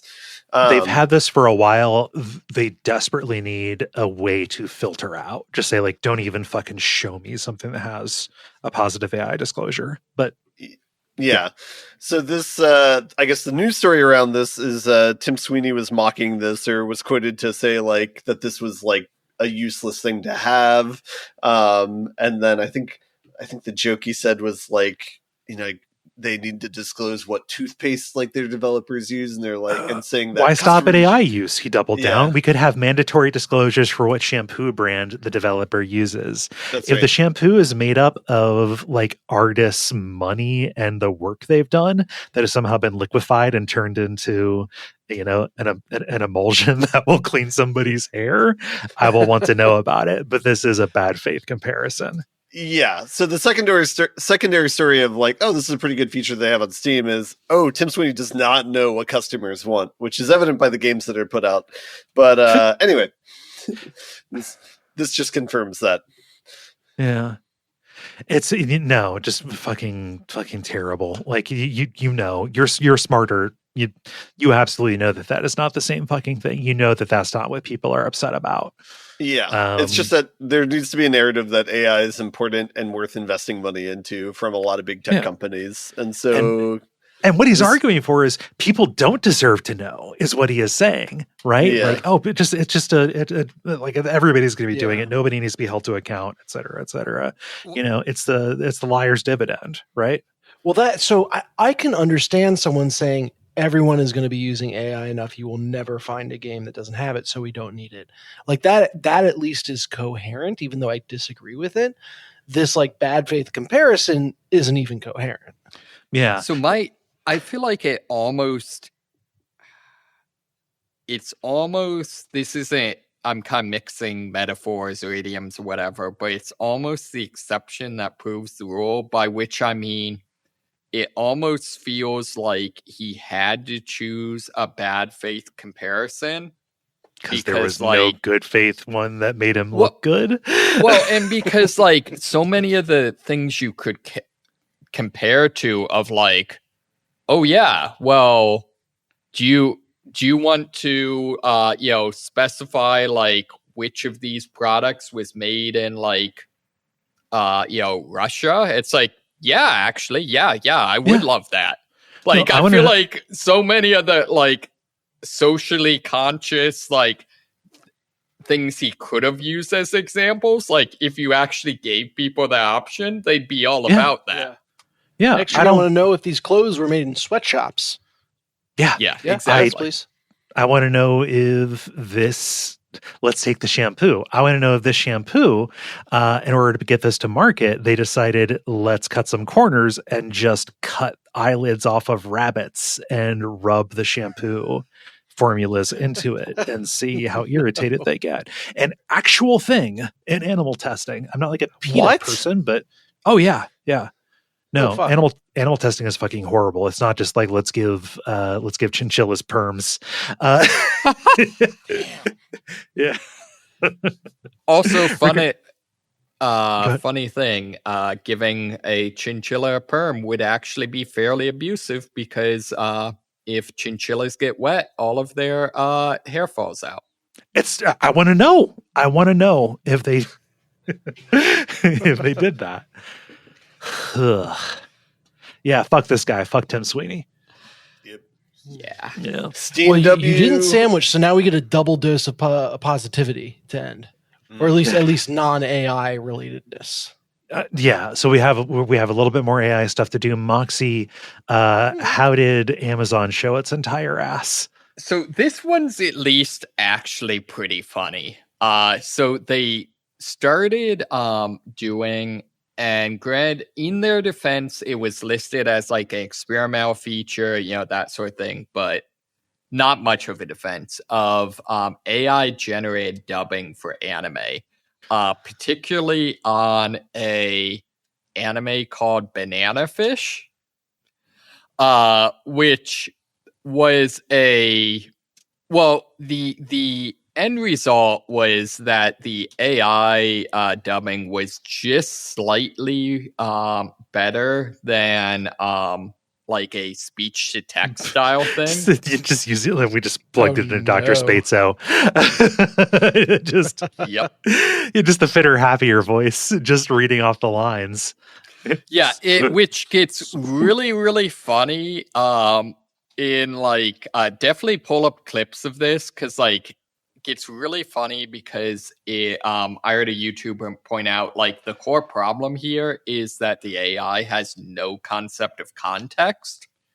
So so like there's a scene where like a little kid gets shot and like he's playing like, don't you die on me, that sort of thing, except it's read just as like, don't you die on me, you rascal. No. Come on, don't die. Come on. And it's made even better from the fact that like, apparently I had to look it up because with this like horrible delivery, I had no idea what's going on. Apparently in this thing, like Banana Fish is the name of like a street drug that this guy's a cop that he's trying to investigate. But again, in complete like monotone, him being like, did Banana Fish do this to you? just Oh like my God. interrogating people about this like nonsense name. I don't know, they did not make a good dub. They did inadvertently make some amazing comedy. But if they had done it intentionally to make fun of AI, it would be very funny. Yeah, exactly. Yeah. They have since like axed this and been like, that was a mistake. I don't mean to be conspiratorial, but no, it fucking wasn't. That was a trial balloon. When I say a mistake, I mean, a mistake in that, like, it was a mistake. A mistake, Mistake not got an found out. accident. Yeah. Yes, exactly. We're sorry we got caught. Yeah. Right. Like, to do fucking dubbing too, like there's so many considerations that go into that. There's a great documentary, like primarily produced by John DiMaggio, the voice of Bender. It was made like fucking like 12 years ago or something now. It's called I Know That Voice. That's all about voice acting. And there are all kinds of like, little chapters, and you just, you learn stuff. Like I find it super interesting, obviously, but like, I think everybody will see something there. There are two things you learn. Nobody fucking likes to do video game voiceovers because it's nothing but screaming all day. It ruins your voice. And that was a huge thing for the union negotiations. And you're like, you can't be paying us less for this because this is actually jeopardizing our ability to do other work. The other thing is, everybody needs to cut their teeth doing anime dubbing, and if you take that away from the industry, there is almost no way up for a new person into this. Fucking Bryan Cranston did anime dubbing for like Studio Ghibli stuff early on. I think he was a voice in like Nausicaa and the Valley of the Wind or something like that. And a lot of decisions go into not just making sure you are delivering things correctly, but matching the mouth flaps. Right? Yeah. Like, it's a fucking skill. And to think that AI can do that as well as a person, who has judgment and discretion, is hubris. They are trying to feed people shit. That's as short-sighted as not hiring entry-level programmers because you think AI is going to do the job. But surely no one's doing that. So, Yeah, surely there haven't been 3 major internet outages this fucking month. The other thing I think is just the like translation in general is an art, not a science. So like, localization, absolutely. Yeah. So like something that came with this and the video I watched on this, and Greg, this is a little bit more conspiratorial, but speculating like was even the subtitles AI, because it's super.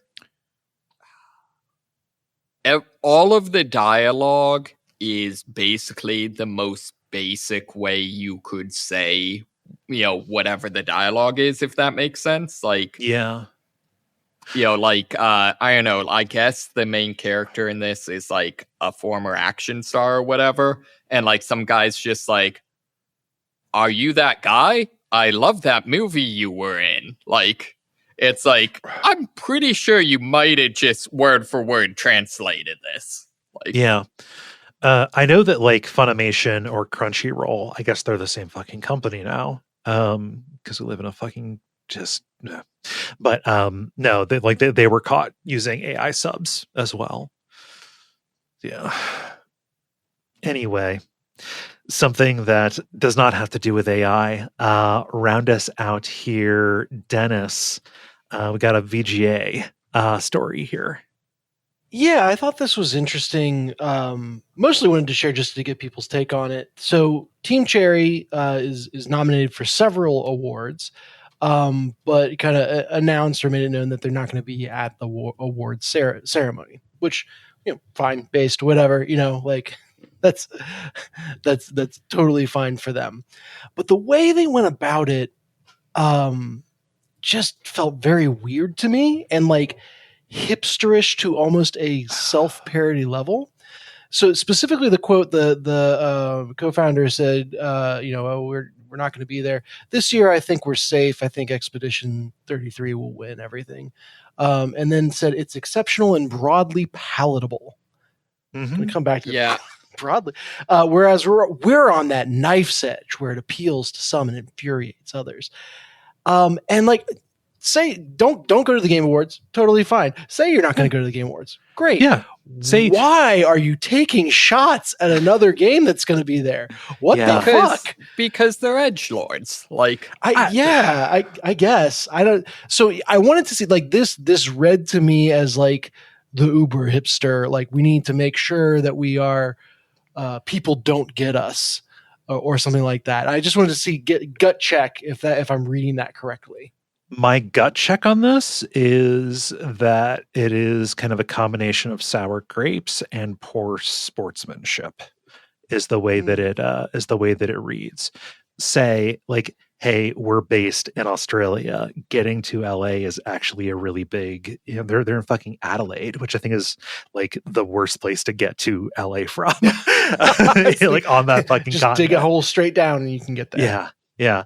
Just like, we're hard at work on the DLC or something like that. Say, we're honored to be, there are lots of very tactful ways about it. And, I don't think you have to hand it to Jeff Keighley or the Game Awards, but at least hand it to your peers and don't take like swipes. Right. Yeah. So I wanted to see, has anyone used the term broadly palatable in a non-dig fashion? Like in a non-derogatory fashion? I mean, I can imagine it. I didn't read this as an attack personally, but like I just read it as saying like, oh, it's like a wide audience likes this. Like to me, it's like the same way as like Baldur's Gate, where everyone loved that game, and that swept the Game Awards the year it came out.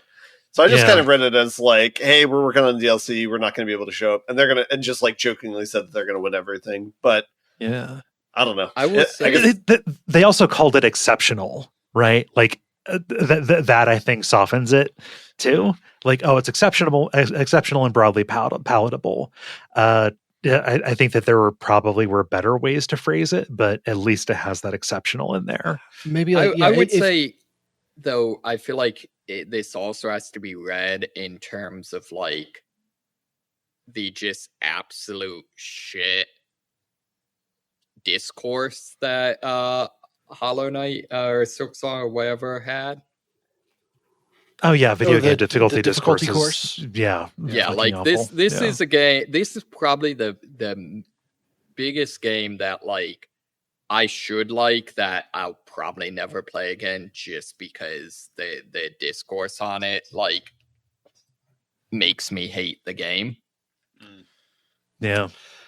Yeah, and I think that is the other thing is this felt like it was leaping through hoops to mention that discourse in something that doesn't have any business being about it. Again, so we're not going to be at the Game Awards. That's because Expedition 33 is going to win everything. Expedition 33 is broadly palatable. We are not. Some people like us and some people don't because we're so difficult. It's like, God, you drove around the block to get to that point. We're an acquired taste. Feels a little humble braggy. Yeah. I don't take swipes at your peers. Right. Like you got no beef with these guys. Or read what you write with a skeptical eye before you send it to be in front of millions of people. Just spend a second thinking about how you'll come off. Although I feel like if you do that, are you allowed to be a CEO? Because like between that or Epic guy, what's his name with like poor people shouldn't play Borderlands or whatever. Yeah, Pitchford. Yeah. What's his making first person shooters great again? Like. Maybe CEOs should just stop talking. Yeah. It's the one group that is actually threatened to have their jobs meaningfully replaced by AI. I don't know that this person is a CEO though. They're a co-founder. I think they actually do work as opposed to we'll see. That is something there. all of this holds unless you take the read that I'm going to take, which is they are going to announce, reveal, and launch the third game in the series on the night of the TGAs. This is a misdirect. Oh shit. I thought you were going to go. We need to feed this post to AI and have AI read it to see how it comes off. No, I wouldn't do that. That's you get shot for saying that. I will. This year, I think we're safe. I think Expedition 33. Well, okay, I'm gonna stop. Hello, Smithers. Yeah. I will say, like, what? You're if the character in Silksong was like a secondary character in Hollow Knight, then I choose to believe that Hollow Knight 3 is going to be the little bell ringing bug as your main character. Yes. Yeah. And it's a rhythm game. Let's go. Yeah. Hollow Knight Theatrhythm confirmed. Let's go. Yeah. Oh, one can dream. We've been going for a while. How does everybody feel about buttoning it up? Let's button. The credit. Thank you so much, everybody, for listening. We appreciate you taking the time. I'm going to make the admin super brief. Vote in the title of the year the poll that has been posted. And tune into Duckstream December the 12th through the 14th. You can see some details at Duckfeed.tv/Duckstream for that 48 hours where we're going to be streaming to raise money for Point of Pride, an organization that provides life-saving and life-changing care directly to trans people. It's going to be fun. I was telling them in the green room what I've worked out that I'm going to do for my solo stuff, and I'm real excited. At least one of the things is very stupid. Is there anything I'm forgetting? No, I don't think so. Okay. Yeah. So I've been Kaye Ross. You can find me on Blue Sky at Kaye.zone. I've been Dennis Furia. You can find me on Blue Sky at Furia Games. I've been Moxie. And I've been Ben Merkel. And stick around for some titles.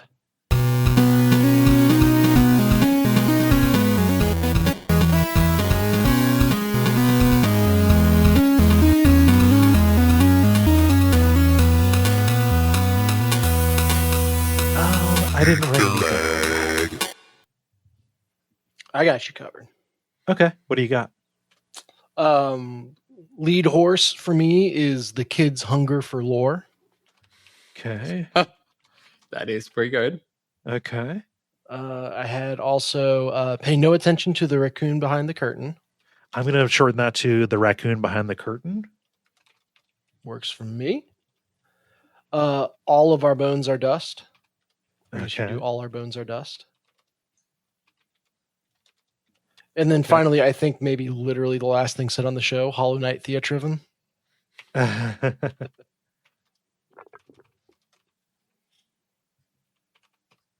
man. Theatrhythm is a typing challenge.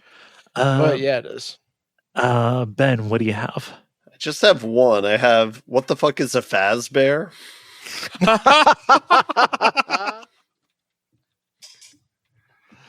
Okay. And Moxie.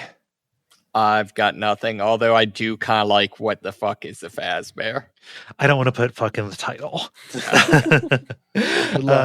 How about the kid's hunger for lore? That is pretty good. I'm a fan of that. Okay. It is decided.